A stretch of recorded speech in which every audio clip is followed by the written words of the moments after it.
Au Cameroun, les menaces de boycott des législatives se multiplient. Le premier parti d'opposition au Parlement, le Social Democratic Front, a annoncé jeudi qu'il boycottera les élections législatives prévues le 9 février 2020. Et pourquoi alors ils vont boycotter? Le premier vice-président de ce parti, Joshua Ossi, estime que la priorité, c'est la fin de la guerre dans les régions anglophones. Et on va faire comment pour que la paix revienne là-bas?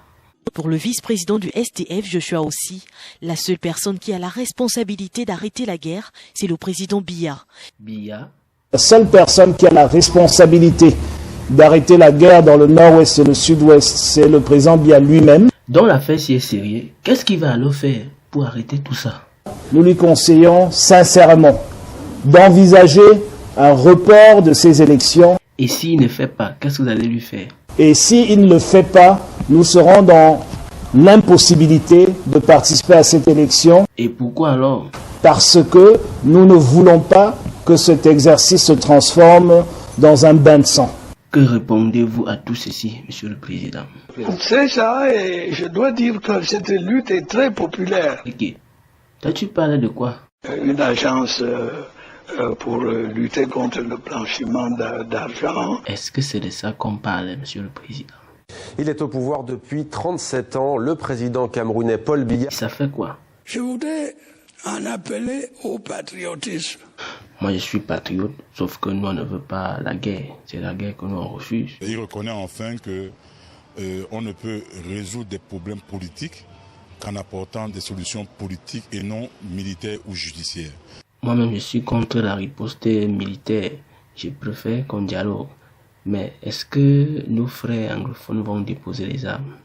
Tel que je connaissais nos frères anglophones, ils ne peuvent pas. Ok, pourquoi? Monsieur le Président, vous avez une solution à proposer? J'ai quelques idées. Nous pensons qu'on doit poursuivre la réforme du Conseil de sécurité. C'est seulement ça? Do you understand me? Oui, je te comprends. Au Cameroun, Maurice Kamto décide de boycotter les législatives du 9 février prochain. Non, je n'ai pas oublié Kamto.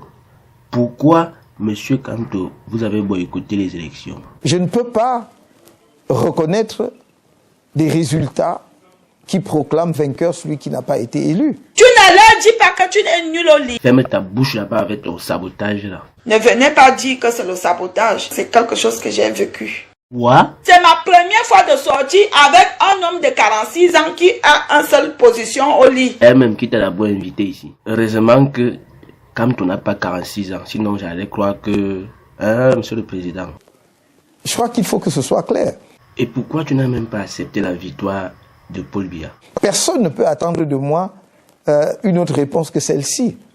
J'aurais vraiment l'air de quoi si je disais oui, après tout cela, oui, c'est bien lui le vainqueur. Mais, Monsieur Biya, est-ce que ce que Kamto dit là, c'est vrai? Ce n'est que par le temps, avec le temps, qu'ils verront que ce n'est pas la poudre aux yeux. J'espère que les Français pourront se libérer d'un très mauvais président. Ça nous regarde en quoi? Ce voyou de Macron. Non, restons chez nous, restons chez nous. Nous avons des résultats. Je prends encore un exemple. Je ne peux pas reconnaître un tel résultat. Calme-toi d'abord, attends qu'il s'explique. So I am completely embarrassed because I brought some words to say. I would like to do this. Vous applaudissez, en tout cas moi je n'ai rien compris. Les gens qui croient que c'est une mode se trompent. Et c'est tout pour le moment. Nathalie quoi? Je vais goûter ça. Fleur de Lille, je vais goûter ça.